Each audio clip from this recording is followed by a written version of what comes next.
Okay, kembali bersama kami di Malaysia hari ini. Itu perbincangan yang kami nak bawakan kepada anda semua bagi pemahaman kita bersama kerana penting untuk kita sama-sama menjaga alam sekitar pada ketika ini. Dasar tenaga negara untuk kelestarian alam sekitar. Hari ini kita fokuskan kepada alam sekitar walaupun kita dah tahu ada 3 objektif utama yang diberikan di bawah dasar tenaga negara ini.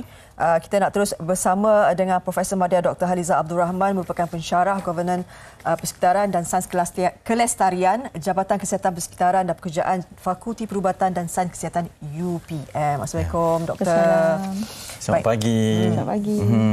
Kita nak bercakap berkenaan dengan dasar tenaga negara. Kita menyentuh berkenaan dengan alam sekitar. Baik. Kita tahu sekarang ni cuaca memang tak menentu, perubahan iklim yang sangat ketara. Kadang-kadang kita pun rasa macam sepatutnya hujung tahun hujan lebat. Betul. Tapi kadang-kadang berubah dan sebagainya. Saya nak tanya isu yang memang dekat dengan kita berkenaan dengan perubahan iklim ni. Adakah itu antara punca yang menyebabkan perubahan iklim ni daripada kita tak menjaga kelestarian alam sekitar kita? Terlebih dahulu selamat pagi kepada semua penonton yang berpeluang mengikuti kita punya rancangan. Satu topik yang sangat penting untuk dibincangkan, apatah lagi kita nak mengadakan pilihan raya dalam masa terdekat. Jadi ia juga berkaitan dengan cuaca ataupun iklim. Sebenarnya secara semula jadi alam sekitar ni dia juga mengalami perubahan tetapi tidak secara drastik. Namun campur tangan manusia atau kita katakan faktor antropogenik ni sejak dari kurun ke-18 bila kita terlibat dalam revolusi industri secara besar-besaran ni, telah membebaskan kita kata greenhouse gases ataupun gas rumah hijau seperti metana, karbon dioksida, sulfur dioksida pada kadar yang berlebihan sehingga mengganggu gugat alam sekitar kita lah. Antara kesan yang paling ketara sekarang adalah perubahan iklim, kesan daripada aktiviti tersebut.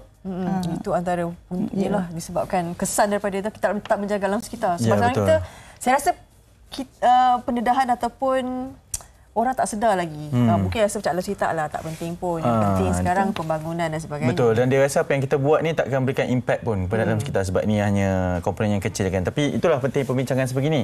Doktor melihat kepada dasar tenaga negara yang dilancarkan, objektif ketiganya adalah kelestarian alam sekitar.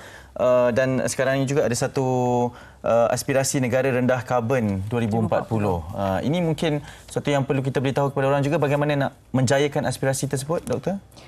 Sebenarnya macam saya kata, aktiviti manusia yang paling ringkas semudah bernafas pun kita telah mengubah komponen alam sekitar Sebabnya bila kita bernafas kita akan menyedut gas oksigen dan membebaskan karbon dioksida. Yang itu paling asas lah. Setiap aktiviti manusia maksudnya dia akan mengganggu gugat persekitaran, cuma kita buat tu skala kecil ataupun skala besar lah, bergantunglah. Kalau skala besar berlaku apa yang ada sekarang Jadi kalau kita rujuk, tenaga ni sangat berkait dengan pemanasan global.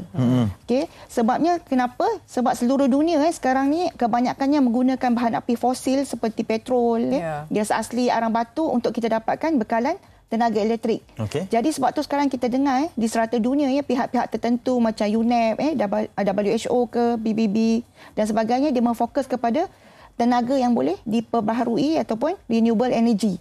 Antara lainlah solar, solar, angin, tenaga dari ombak, geotermal, biomas. Supaya antara lain kita memang dah tak boleh langsung menghentikan kesan pemanasan global. Tetapi apa yang kita boleh cuba lakukan adalah memperlahan ataupun meminimumkan kesan tersebut supaya tidak berlaku dengan ketara ataupun dalam jangka masa yang cepat.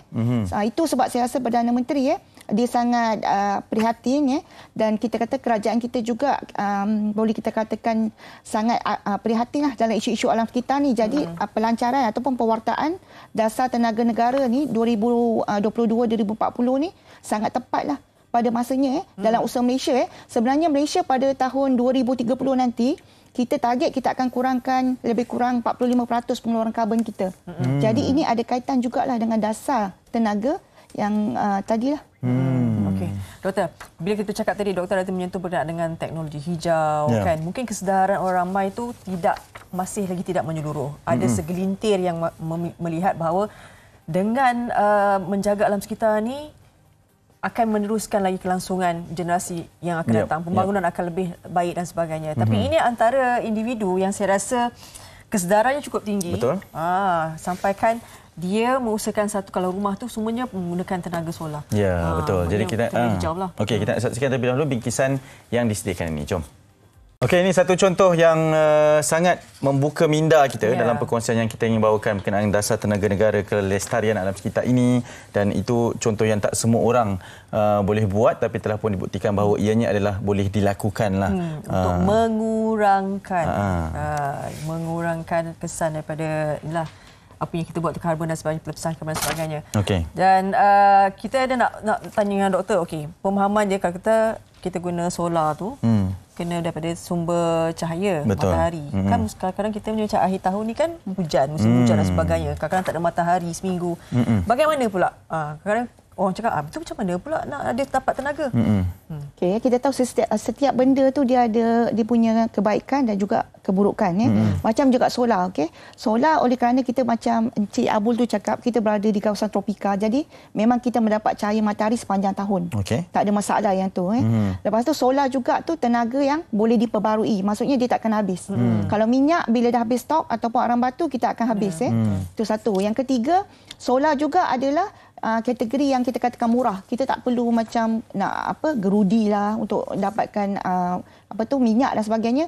Dan juga solar ni kita kelaskan dia diperbarui sebab lagi satu dia tidak mengeluarkan sebarang gas rumah hijau yang kita tahu menyumbang kepada pemanasan global dan perubahan iklim, terutamanya karbon dioksida dan metana. Okey, tetapi walaupun solar ni bagus memang baguslah kita galakkan, tetapi kita juga ada kekangan tertentu. Contoh macam tadi kalau berlakunya hujan ataupun mendung, cuaca mendung, berlakunya perubahan cuaca yang ketara, kalau hari-hari hujan dan sebagainya, kita tidak boleh menjana solar tu untuk simpanan kita gunakan menggantikan tenaga elektrik. Untuk itu tenaga konvensional masih juga diperlukan yang kita generate daripada arang batu, petroleum, untuk memastikan kita mendapat kelangsungan tenaga elektrik dalam tempoh 24 jam, terutamanya kepada industri yang sentiasa perlu beroperasi untuk menghasilkan pengeluaran. Macam juga solar. Solar kita akan guna waktu siang, tetapi malam kita tak boleh guna sebab kita tak ada cahaya. Apa yang kita boleh buat ialah kita beli bateri tadi kan, macam Cik Abul terangkan, dan kita simpan bateri itu untuk chargekan di waktu malam bagi kegunaan berterusan. Jadi walaupun dia banyak kebaikan, dia juga ada sedikit kelemahan lah. Dan ini perlu diadaptasi lah dengan keadaan semasa. Maksudnya kita tidak boleh berubah sepenuhnya kepada tenaga solar, tapi kita tahu bahawa ianya penting dalam membantu ke arah objektif kelestarian alam sekitar tadi, Doktor. Ya, betul. Dan bagaimana Doktor melihatlah pelestarian alam sekitar di Malaysia sendiri, negara kita? Adakah kita sudah masuk ke fasa bahaya ke kan? Sebab mungkin kesedaran kita, saya tak tahu, mungkin ada beberapa, tak semualah yang masih mempunyai kesedaran yang tinggi tentang alam sekitar ni. Kita pun macam-macam kan, tengok sampah dah menggunung-gunung dan sebagainya. Bagaimana melihat Malaysia itu sendiri? Saya banyak buat kajian dari segi pelibatan awam terhadap kesedaran dari segi pengetahuan, sikap dan dia punya attitude dalam berinteraksi dengan alam sekitar. Secara keseluruhan masyarakat Malaysia ni telah ada kesedaran terhadap menjaga alam sekitar. Cuma dia tidak diterjemahkan melalui sikap dan amalan seharian. Dia sedar kalau kita tanya apa itu alam sekitar, apa kesan perubahan iklim, dia sedar, dia tahu. Tapi dia tak praktikkan. Kebanyakannya tidak mempraktikkan. Sebab tu baru-baru ni yang masa perarakan kemerdekaan, di BKL komplain kan, sampah banyak. Lepas tu pokok-pokok tu dirosakkan.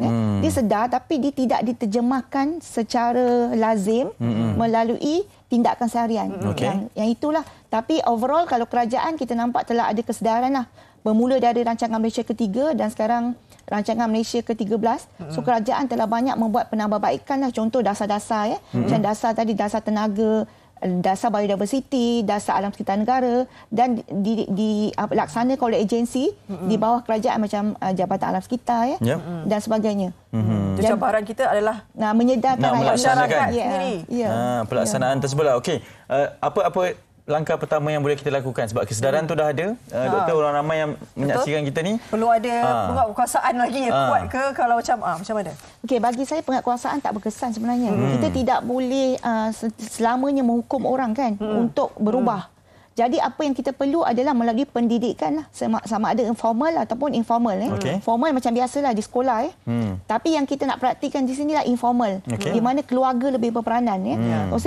Kalau ibu bapa tu dari rumah dia menjalankan kitas semula, pengkomposan, penggunaan semula pengasingan minyak masak dan sebagainya, maka generasi muda ni anak-anak dia akan berpeluang besar untuk meneruskan kaedah tersebut. Jadi alam sekitar tu lebih lestari.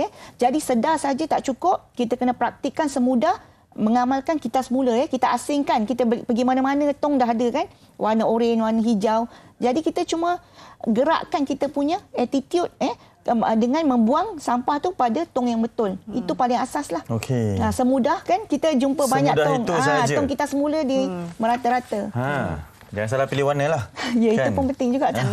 Sebab pendidikan memang dah diberikan, kesedaran pun semua dah tahu, saya percaya. Doktor, pesanannya kepada semua, sebab ini satu dasar yang saya percaya memberikan impak kepada keseluruhan kemanusiaan ni, alam sekitar ni kan. Tanggungjawab ni adalah milik kita semua untuk kita praktikkan, doktor, pesanannya. Pelancaran ataupun pewataan dasar tenaga ni 2020-2040 ni sangat penting. Sebab kita tahu kerajaan dia memberi subsidi yang tinggi terhadap sektor tenaga. Macam kita guna petrol tu, dia beri lebih kurang 30 bilion setahun untuk menampung subsidi. Jadi dengan adanya tenaga diperbaharui, sedikit sebanyak macam solar, paling mudah lah sebab kita berada di tropika, kita akan membantu kerajaan. Duit tu boleh digunakan mungkin untuk kemudahan kesihatan, pendidikan, dan juga kita boleh sebagai seorang individu, kita tidak boleh bergerak sebagai satu negara jika masyarakat sendiri sebagai individu naik kepada masyarakat dan negara tidak sama-sama bekerjasama lah, berkooperasi ataupun bekerjasama secara padu untuk memastikan bumi kita ni terjaga. Sebab kita tak ada bumi lain, kita hanya ada bumi ini. Dan jika berlakunya pemanasan global ataupun perubahan iklim yang ketara, kita jangka 2100 jika tidak ada tindakan dilakukan, suhu akan meningkat antara 1.8 ke 4.1. Satu saja sentigrade naik, 1 darjah Celsius saja naik. Jadi paras laut akan naik 0.8, hujan akan berubah, pola cuaca berubah. Jadi semua akan jadi macam huru-hara lah. Jadi sebab tu kita mengubah cara hidup, macam saya kata tadi, marilah kita bersama-sama membantu kerajaan dan juga masyarakat global agar kita dapat walaupun kecil kita punya tindakan tu, sedikit sebanyak bila kita sama-sama buat, maka alam sekitar kita akan lebih lestari untuk kita wariskan kepada anak cucu kita.